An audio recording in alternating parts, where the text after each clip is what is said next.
Hi friends, welcome back to my channel. ನಾವು ನಿಮಗೆಲ್ರಿಗೂ ಗೊತ್ತಿರೋ ಥರ ತುಮಕೂರಲ್ಲಿದ್ದೀನಿ. ತುಮಕೂರಲ್ಲಿ ನಮ್ಮ ಆಂಟಿ ಮನೇಲಿದ್ವಿ.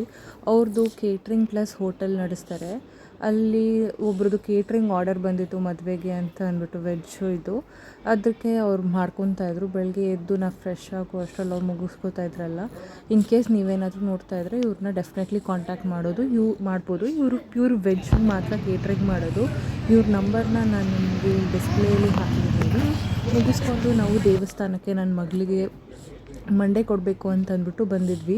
ನಾವು ಬ್ಯಾಕ್ ಗೇಟಿಂದನೇ ನೀರು ಪ್ರೋಕ್ಷಣೆ ಮಾಡಿಸ್ಕೊಂಡು ಹೋಗೋಕ್ಕೆ ಬಂದಿದ್ದದ್ದು ಲಾಸ್ಟ್ ಟೈಮ್ ಕೂಡ, ಹೂ ಮುಡಿ ಕೊಟ್ಟಾಗ. ಈ ಸತಿ ಓಪನ್ ಇರಲಿಲ್ಲ ಅಂತ ಅಂದ್ಬಿಟ್ಟು ನಾವು ಮೇನ್ ಗೇಟ್ ಹತ್ರನೇ ಹೋಗ್ಬಿಟ್ಟು ಪ್ರೋಕ್ಷಣೆ ಮಾಡಿಸ್ಕೊಳಕ್ಕೆ ಹೋಗ್ತಾಯಿದ್ವಿ.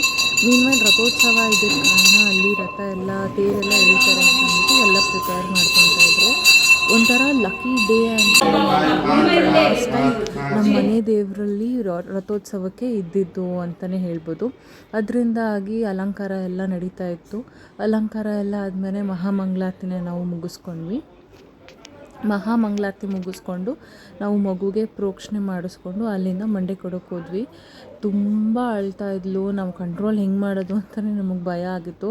ಬಟ್ ಲಕ್ಕೀಲಿ ಈ ಮಂಡೆ ಕೊಡೋರಿಗೆ ತುಂಬ ಎಕ್ಸ್ಪೀರಿಯೆನ್ಸ್ ಇದ್ದಿದ್ದ ಕಾರಣ ಅವ್ರು ನಮಗೆ ತುಂಬ ಹೆಲ್ಪ್ ಮಾಡಿದ್ರು. ಯಾವ ಥರ ಮಕ್ಳಿಗೆ ಹೆಂಗೆ ಹಿಡ್ಕೊಂಡ್ರೆ ಟೈಟಾಗಿ ಯಾವ ಇದರಲ್ಲಿ ಅವ್ರು ಸಪೋರ್ಟ್ ಮಾಡ್ತಾರೆ ಅಂತ ಅಂದ್ಬಿಟ್ಟು ನಾವು ಎಕ್ಸ್ಪೆಕ್ಟ್ ಮಾಡಿದ್ದಕ್ಕಿಂತ. ಬಟ್ ಪರವಾಗಿಲ್ಲ, ತುಂಬ ಅಳ್ಬೇಕಾದ್ರೆ ಫುಲ್ಲು ನೋಸು, ಬಾಯಿ, ಕಣ್ಣು ಎಲ್ಲ ಕೆಂಪಗಾಗೋಗ್ಬಿಟ್ಟಿತ್ತು. ಒಬ್ಬೊಬ್ರಿಗಾಗಲ್ಲ ಅಂತ ಅಂದ್ಬಿಟ್ಟು ಇಬ್ಬಿಬ್ರು ಹಿಡ್ಕೊಂಡು ನಾವು ಅವಳಿಗೆ ಮಂಡೆ ಕೊಟ್ಟಿದ್ದಾಯಿತು. ಹೆಂಗೋ ಆಯಿತು ಅಂತ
ನಿದ್ದೆ ಬರ್ತಾಯಿದೆ. ಹೆಂಗೆ ಬಂತೋ ಗೊತ್ತಿಲ್ಲ ನಮಗೆ.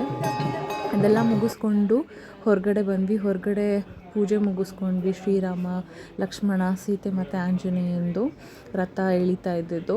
ಆ್ಯಂಡ್ ಇಲ್ಲಿ ಇವರು ಯೂಶ್ವಲಿ ಫೈರ್ ಎಲ್ಲನೂ ಮೌತಿಂದ ತೆಗಿತಾರೆ, ಬಟ್ ಇವರು ಥರ್ಡ್ ಐಯಿಂದ ತೆಗಿತಾಯಿದ್ರು.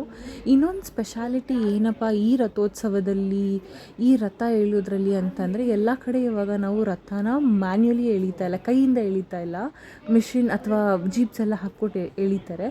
ಬಟ್ ಇವರು ಕಂಪ್ಲೀಟ್ಲಿ ಮ್ಯಾನ್ಯುಯಲಲ್ಲೇ ಎಳೆದಿದ್ದು. ನಾನು ಯಾವ ದೇವಸ್ಥಾನಕ್ಕೆ ಹೋಗಿದ್ವಿ ಅಂದರೆ ತುಮಕೂರಲ್ಲಿರೋ ಶೆಟ್ಟಿಹಳ್ಳಿ ಆಂಜನೇಯ ಸ್ವಾಮಿ ದೇವಸ್ಥಾನಕ್ಕೆ ಹೋಗಿದ್ದಿದ್ದು. ನೋಡ್ಬೋದು ಎಷ್ಟು ಜನ ಇದ್ರು, ಸಖತ್ತಾಗಾಯಿತು ಅಂತಂದರೆ. ನಾನು ಫಸ್ಟ್ ಟೈಮ್ ಎಕ್ಸ್ಪೀರಿಯೆನ್ಸ್ ಮಾಡಿದ್ದು, ತುಂಬ ಚೆನ್ನಾಗಿತ್ತು ಈ ಎಕ್ಸ್ಪೀರಿಯೆನ್ಸು. ಇನ್ ಕೇಸ್ ನಿಮ್ಮ ಮನೆ ಅಕ್ಕ ಎಲ್ಲಾದರೂ ಈ ಥರ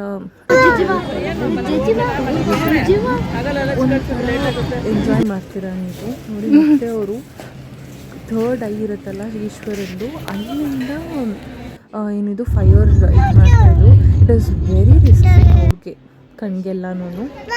ಅಲ್ಲಿಂದ ಎಲ್ಲ ಮುಗಿಸ್ಕೊಂಡು ಆಮೇಲೆ ಕೊನೆ ಸತಿ ರಥ ನಿಲ್ಲಿಸ್ಬೇಕಾದ್ರೆ ಪೂಜೆ ಆಗುತ್ತಲ್ವ, ಅದನ್ನು ಮುಗಿಸ್ಕೊಂಡು ಅಲ್ಲಿಂದ ನಾವು ಹೊರಡಬೇಕಾದ್ರೆ ಅಲ್ಲಿ ಗೋಮಾತೆ ಇದ್ದರು. ಅವ್ರಿಗೊಂದು ಸ್ವಲ್ಪ ಫ್ರೂಟ್ ಕೊಟ್ಬಿಟ್ಟು ನಾವು ಅಲ್ಲಿಂದ ನಮ್ಮ ಮೊರೆ ಬಿದ್ದಿರೋ ದೇವರು ಅಂತ ಏನು ಕರಿತೀವಿ, ಚಿಕ್ಕಣ್ಣ ಸ್ವಾಮಿ ದೇವ್ರಿಗೆ ನಮ್ಮ ಫ್ಯಾಮಿಲಿಯವರು ಮೊರೆ ಬಿದ್ದಿರೋದು. ಸೊ ನಾವಿಲ್ಲಿ ಬಂದ್ವಿ. ಆಲ್ಮೋಸ್ಟ್ ನಾವು ಎವ್ರಿ ಮಂತ್ ಇಲ್ಲಿ ಬರ್ತೀವಿ, ಬಟ್ ಯಾಕೆ ಅಂತ ಗೊತ್ತಿಲ್ಲ, ಲಾಸ್ಟ್ 3 ಮಂತ್ಸಿಂದ ಇಲ್ಲಿ ಬರೋಕ್ಕಾಗಿರಲಿಲ್ಲ. ಅದಕ್ಕೋಸ್ಕರ ಲೇಟ್ ಆಗಿ ಪರವಾಗಿಲ್ಲ ಅಂತ ಅಂದ್ಬಿಟ್ಟು ನಾವು ಒಂದೇ ದಿನದಲ್ಲಿ ಅಲ್ಲಿ ಇಲ್ಲಿ ಎರಡೂ ಕಡೆನೂ ದರ್ಶನ ಮುಗಿಸ್ಕೊಂಬಿಡೋಣ ಅಂತ ಬಂದ್ವಿ. ನನ್ನ ಮಗಳಿಗೆ ಇಲ್ಲಿ ರಿಯಲೈಸ್ ಆಯಿತು ಅವಳು ಕೂದಲಿಲ್ಲ ಅವಳಿಗೆ ಅಂತ ಅಂದ್ಬಿಟ್ಟು. ಸೊ ಫುಲ್ಲು ತಲೆಯೆಲ್ಲ ಮುಟ್ಟಿ ಮುಟ್ಟಿ ನೋಡ್ಕೊತಾ ಇದ್ಲು, ಕೂದಲಿಲ್ಲ ಪಪ್ಪ, ಕೂದಲು ಅಂತ ಹೇಳ್ತಾ ಇದ್ಲು. ರಥೋತ್ಸವ ಆಗಿದ್ದ ಕಾರಣ ಜನ ಜಾಸ್ತಿ ಇದ್ದರು. ಈ ಗೋಪುರದಲ್ಲೇ ಸ್ವಾಮಿ ನೆಲೆಸಿರೋದು. ಅಲ್ಲಿಂದ ಮುಗಿಸ್ಕೊಂಡು ನಾವು ಕಡ್ಡಿ ಎಲ್ಲ ಹಚ್ಚಿ ಬರ್ತಾಯಿದ್ವಿ. ಈ ಒಬ್ಬರು ಲೇಡಿನ ನಾವು ಅಲ್ಲಿ ನೋಡಿದ್ವಿ. ಅವ್ರು ತುಂಬಾ ಪೇನಲ್ಲಿದ್ದರು, ದೇವ್ರ ಹತ್ರ ಬೇಡ್ಕೊತಾ ಇದ್ರು, ಅಳ್ತಾ ಇದ್ರು. ಅವ್ರಿಗೇನು ಅವ್ರ ಫ್ಯಾಮಿಲಿ ಕಡೆಯಿಂದ ಪ್ರಾಬ್ಲಮ್ ಆಗ್ತಾಯಿದೆ, ಹೊಡಿತಾ ಇದ್ದಾರೆ ಅಂತ ಅಂದ್ಬಿಟ್ಟು. ಐ ಥಾಟ್ ದೇವರು ಎಷ್ಟು ನಂಬ್ತೀವೋ ಅಷ್ಟು ನಮಗೆ ಒಳ್ಳೇದು ಮಾಡ್ತಾನೆ ಅಂತ ಒಂದು ತೋರ್ಸೋದಕ್ಕೋಸ್ಕರ ನಾನು ಆ್ಯಕ್ಚುಲಿ ಈ ವಿಡಿಯೋ ಮಾಡಿದೆ. ನಾವು ಪೂಜೆ ಮಾಡ್ಕೊಂಬಂದಾದ್ಮೇಲೆ ಈ ಥರ ನಿಂಬೆಹಣ್ಣ ನಿವುಳಿಸ್ಕೊಂಡು ನಮಗೆ ನಾವು ಇಲ್ಲಿ ಹೊಡಿಯೋದ್ರಿಂದ ಏನಾದರೂ ಕಣ್ಣು ದೃಷ್ಟಿ ಇದ್ದರೆ ಹೋಗುತ್ತೆ ಅಂತ ಒಂದು ನಂಬಿಕೆ ಇಲ್ಲಿ. ಅದನ್ನು ಮುಗಿಸ್ಕೊಂಡು ಅಲ್ಲೇ ಸ್ವಲ್ಪ ಎಂಟ್ರೆನ್ಸಲ್ಲಿ ಬಂದರೆ ಈ ಥರ ಜ್ಯೋತಿಷ್ಯ ಎಲ್ಲ ಹೇಳ್ತಾ ಇರ್ತಾರೆ. ಇದು ನಮ್ಮ ಫ್ಯಾಮಿಲಿಯಲ್ಲಿ ತುಂಬ ನಂಬೋ ಪ್ಲೇಸ್ ಅಂತ ನಾವು ಹೋಗ್ತೀವಿ. ಅದನ್ನು ಮುಗಿಸ್ಕೊಂಬಂದು ರೆಸ್ಟ್ ಮಾಡಿ ಒಂದು ಸ್ವಲ್ಪ ಫನ್ನಾಗಿರಲಿ ಅಂತಂದ್ಬಿಟ್ಟು ಹೊರಗಡೆ ಹೋಗಿ ಪಾನಿಪುರಿ ತಿನ್ಕೊಂಡು ಬಂದ್ವಿ. ಇವಳು ತುಂಬ ಇಷ್ಟ ಅಂತ ಹೋಗಿದ್ವಿ. ಅದಾದಮೇಲೆ ಡಿನ್ನರ್ಗೆ ರವೆ ಬೇಕಿತ್ತು, ರವೆ ಹುಡ್ಕೊಂಬಂದ್ವಿ. ಬಟ್ ಆಲ್ಮೋಸ್ಟ್ 10 ಗಂಟೆ ಆಗಿದ್ದ ಕಾರಣ ಅಲ್ಲಿ ನಮಗೆ ರವೆ ಸಿಗಲಿಲ್ಲ. ಸೊ ಇಬ್ಬರು ಒಂದು ರೆಕಾರ್ಡ್ ಮಾಡ್ಕೊಂಡು ಹೋಗೋಣ ಬಾ ಅಂತ. So the end of the day. Thank you for watching. Bye.